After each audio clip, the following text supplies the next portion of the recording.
మెదడులో most common infections and bacterial and viral అండి. Bacterial ఎక్కడి నుంచి బ్లడ్ ద్వారా స్ప్రెడ్ అవ్వచ్చు, ముక్కు ద్వారా స్ప్రెడ్ అవ్వచ్చు, చెవు ద్వారా స్ప్రెడ్ అవ్వచ్చు. సో ఇవన్నీ ఇక్కడ ఇన్ఫెక్షన్ మీరు చెవిలో ఎన్ని ఉంటారు, చెవిలో ఉండింది కొద్ది కారుతుంది తగ్గిపోతుంది, బ్లాక్ అయినప్పుడు మళ్ళీ కారుతుంది తగ్గిపోతుంది, కాన్స్టాంట్ ఓవర్ 1 year 2 years ఉంటూనే ఉంటుంది వాళ్ళకి.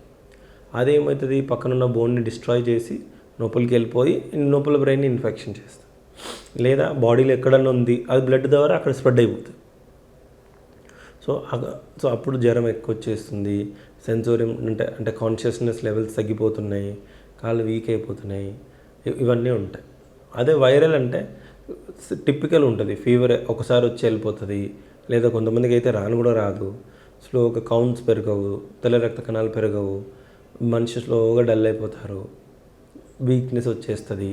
ఇవన్నీ ఏం చేస్తాయి అంటే లాస్ట్ ఎండ్ వెజిల్స్, అంటే ఒక మేజర్ వెజిల్ పోయి మళ్ళీ డివైడ్ అయ్యి ఇట్లా లాస్ట్ ఎండ్ వెజిల్ చిన్నగా మన హెయిర్ అంతా అయ్యి సప్లై చేసే ఆ వెజిల్ దగ్గర అది క్లాగ్ అయిపోతుంది, అది బ్లాక్ అయిపోతే అక్కడ ఉన్న టిష్యూ డ్యామేజ్ అయిపోతుంది. అప్పుడు it causes all these things.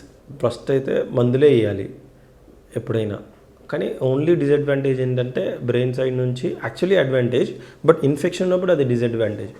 Brain side నుంచి బ్రెయిన్ చుట్టూ 3 పొరలు ఉంటాయి, ఆ పొరలు కాపాడుతుంది లోపలికి ఏం పోకుండా, అంటే బయటిది లోపల రానియదు, లోపలిది బయటికి పోనీయదు, సో దట్ ఆ ఎన్విరాన్మెంట్ బ్రెయిన్ బాగుంటుందని. బట్ ఇదే సేమ్ అడ్వాంటేజ్ ఇన్ఫెక్షన్ అవ్వగానే డిసడ్వాంటేజ్ అయిపోతుంది. ఎందుకు, మనం ఎంత మందులు ఇచ్చినా లోపల పోనే పోదు, చాలా కాస్ట్లీ మందులు 21 రోజులు. అందుకనే మామూలుగా ఛాతీ థ్రోట్ ఇన్ఫెక్షన్ అయితే ఒక వారం రోజుల్లో మందులు ఇచ్చి తగ్గించేస్తారు. కానీ ఇదైతే స్లోగా 2 పెద్ద మందులు, హై ఎండ్ మందులు ఇంజెక్షన్స్ ద్వారా ఇచ్చి